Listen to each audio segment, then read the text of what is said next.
En quelques décennies, le peuple inuit, qui vivait autrefois en osmose avec la nature, a dû s'adapter à un nouveau mode de vie.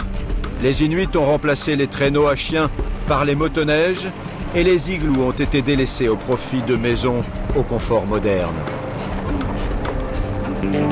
Ulayu est enseignante. Près de Kuujjuaq, le plus grand village inuit, elle improvise souvent avec sa famille des déjeuners dans la taïga.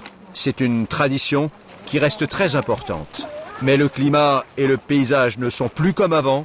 Nous sommes mi-mai et la neige devrait couvrir encore l'ensemble du territoire.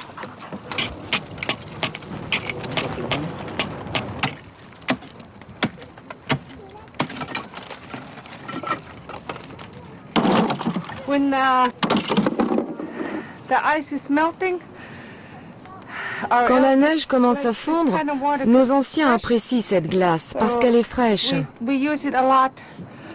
On l'utilise pour faire de l'eau qui sert à notre communauté parce que c'est naturel.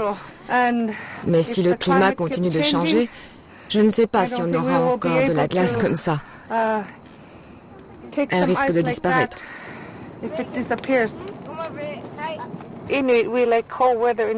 Nous, les Inuits, nous préférons le froid à la chaleur, car nous sommes habitués aux basses températures, mais maintenant, le climat change beaucoup.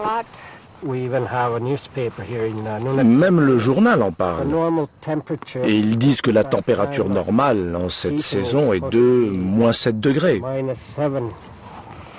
Et aujourd'hui, il fait plus de 19. C'est un record.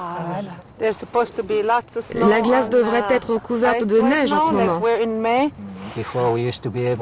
Avant, nous étions capables de prévoir le temps en regardant les nuages. Mais maintenant, cela devient de plus en plus dur de prévoir le temps.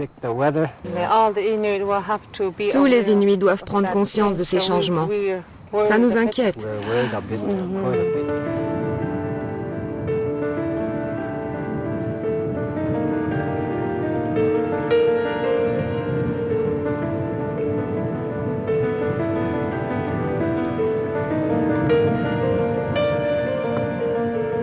Par respect pour ses racines, Ulayu garde un lien très fort avec la nature, particulièrement la banquise.